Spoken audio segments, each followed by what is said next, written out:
He is. Oh! There's the man. All right. Thanks for coming. Congrats. All right. Good one.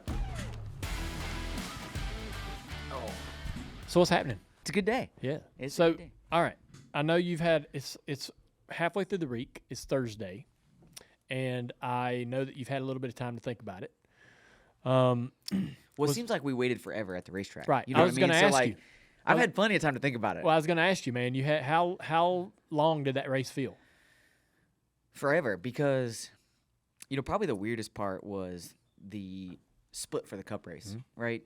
I mean, we've been at rain delays, and you've been waiting the next day or whatever. 600 miles. 600 miles. Like, it's not like you're at a 300 mile. What did you do? So, I've been. This is a funny one. My daughter Willow, my youngest, has never been in victory lane, right?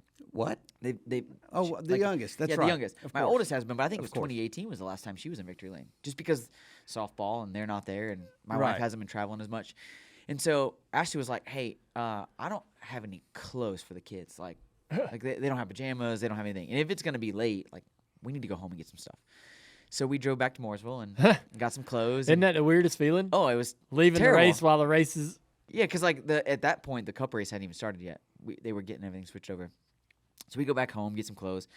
We drove back and we stopped at BJ's right there in Concord and ate and had some dinner and watched the start of the Cup race on TV and then got back to the track. And then, about 150 to go, I guess, I went into the garage.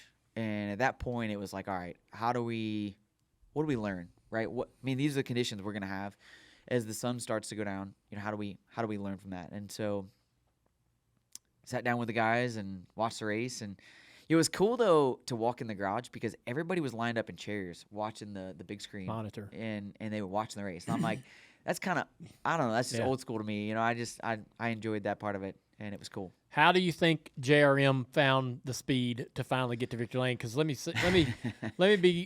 set this up a little bit. So you've been great since the year started, and it's been a little bit of change for you in off season, but you got a new crew chief Jim this year, and so things have been going good since y'all have hit the ground running.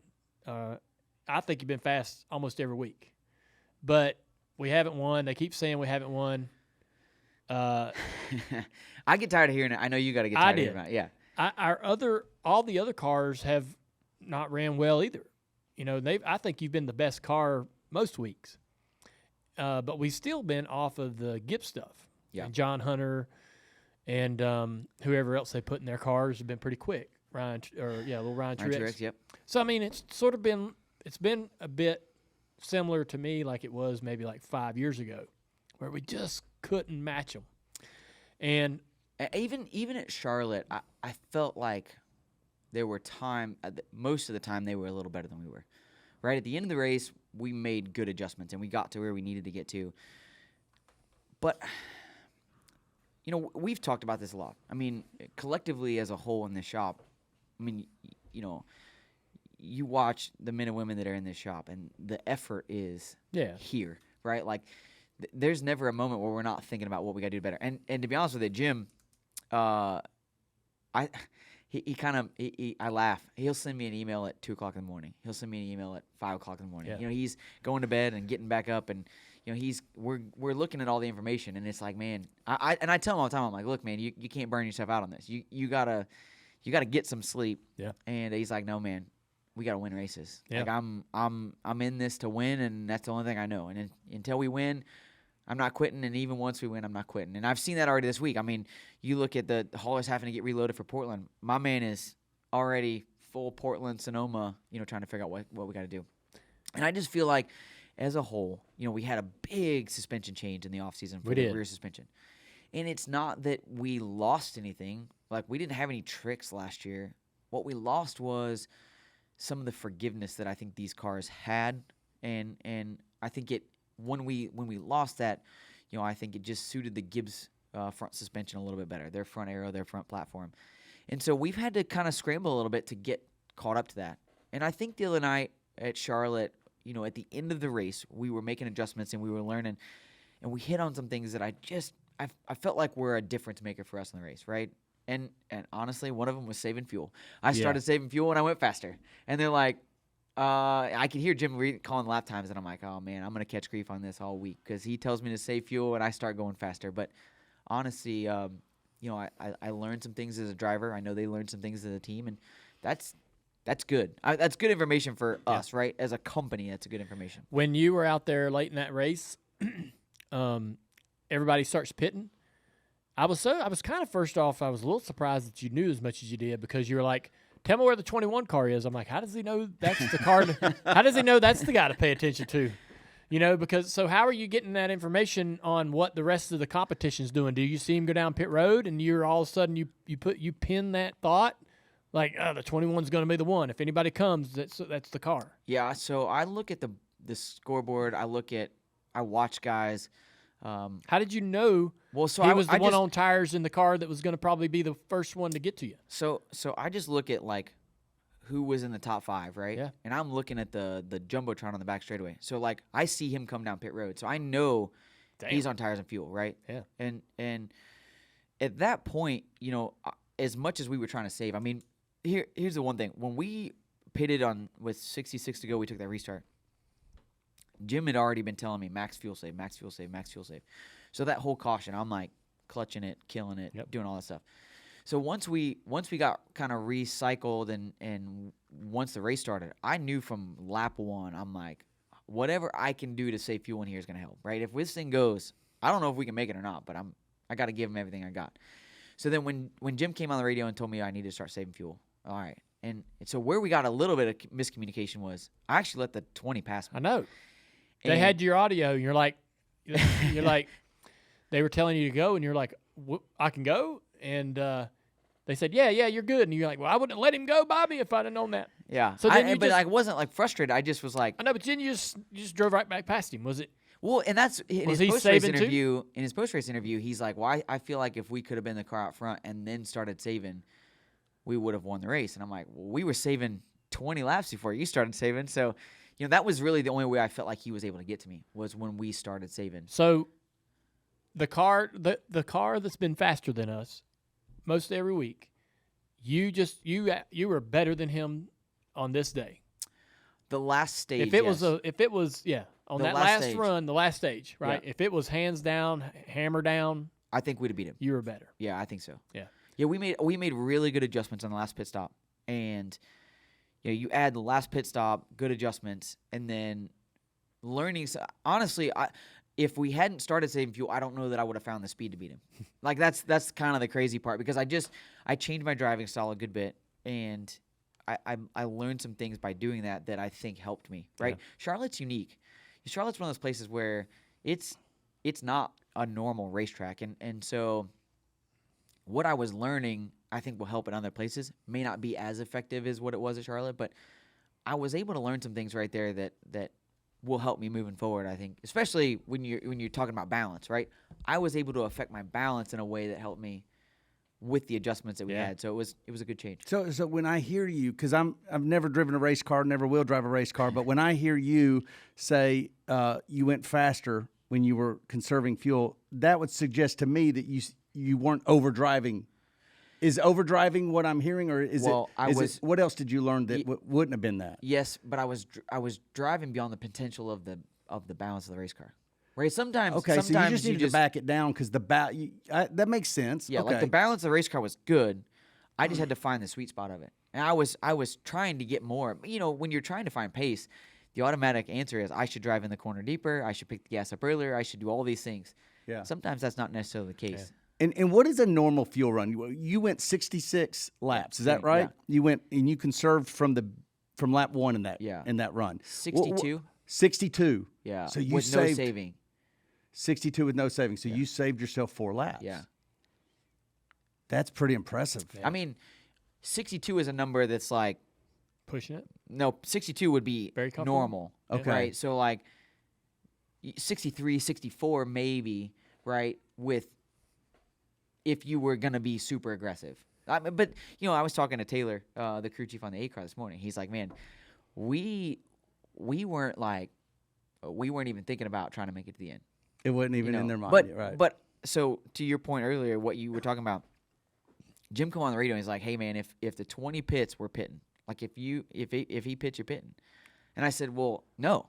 If you think we're close, like if you've calculated, you think we're close, I would much rather run out leading this stupid thing than to abort and pit now And lose it, right? Because the 21 now wins because he's 3-4 seconds a lap faster, whatever it is.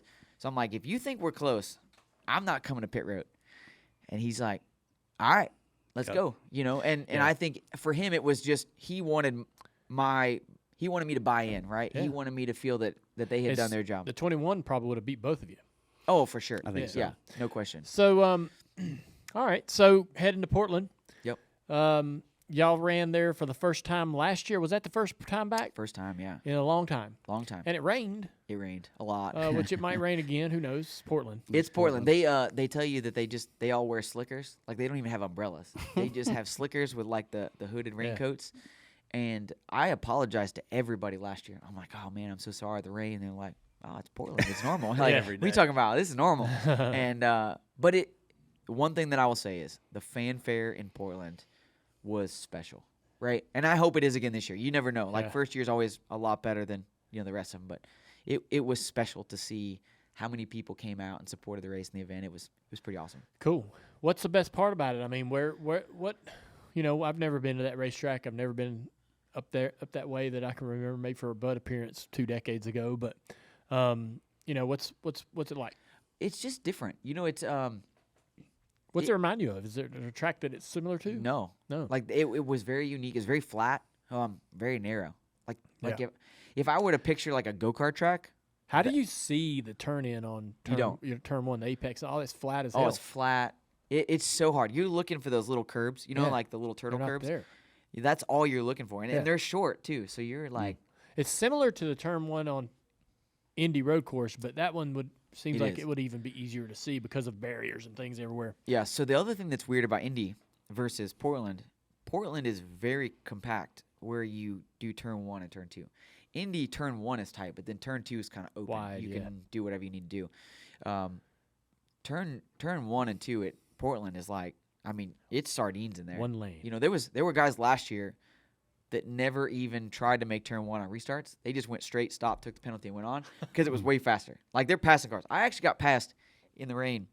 I got passed under green. I followed a lap car in to turn 1, and I won't name any names, but a former teammate of mine. That rhymes with Noah? Yeah. He just drove into one, stopped, took back off, and passed me. And I'm like, I did what I'm supposed to do. Yeah. My man just passed me. But and his fenders are clean. But there was no penalty for it, right? I mean, the penalty was to stop. Yeah. This year we're not going to get that lucky. They put in some barriers. You got to make like a whole little snake, and it will be a bigger penalty to not make turn 1. Yeah. But. Well, that's cool. So I don't know. I mean, where do we go from here? How you look forward to the rest of the summer? I do. Yeah. I mean, I'm Nashville's a good track. great track for us. Yep. Here's what I will say. I was really hoping that Charlotte would be hot and slick. Oh, yeah. Right? Like, I love hot and slick. If you look at the bread and butter of when we've had the most wins and the most success, it's been hot and slick. So I was really actually surprised that we won when it was cool and cold about, and gripped up. But I'm thinking about running that one next year because I like the Highline tracks. you should. It's fun. Like it's a fun race. Fun. The only negative right now to Charlotte is the bumps getting into turn 3. If you can get your balance to get over the bumps and be comfortable and not bouncing your head back and forth, that's probably the only thing for me that I struggle with is when you get to that moment of like I think Josh was actually dealing with some like a little bit more harshness than what we were, and so I was there last year. Like I get it. You get down in 3 and you're like, man, I just want to be able to see where I'm going because your head's kind of bouncing back and forth. That's the only negative for me to Charlotte right now. But you would be aware of that or familiar with that, right? That's not new, is it? No, it's worse. It's worse. just everywhere. worse now? Yeah. That's where the landfill is. Yeah. When they had the hole in the infield there, I think that really was what was the catalyst for a lot of it. Yeah. It just settles. I mean, Yeah. Charlotte wasn't paved that long ago, but it was a while ago. I mean, we talk about like, oh, it's freshly repaved, like 2005, 2006. Wow. Yeah, we're talking about how it's fresh pavement, and it was like 20 years ago. Boy, time flies. Is the bump if you run the top on entry to 3? Is the bumps there still? They're there, but I mean, I think it's now all the way across the track to apron. for the most You can't part, go around them, under them, over them.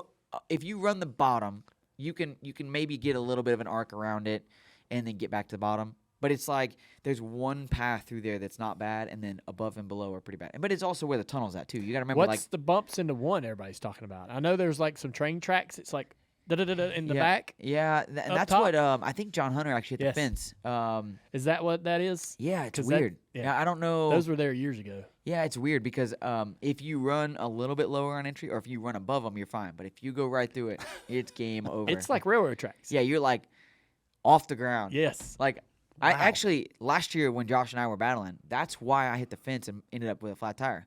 I got to that point we were racing and I just guarded a little bit and hit those and smoked the fence and tire went flat. Right? I mean that's just like you better be committed to running the wall, which I think like Brett Moffitt, I think Sheldon ran up there some. I don't know who else was like committed to the wall, but they were like on the wall, and you better commit to it because if not, you just run the line I run because it's way easier. Yeah.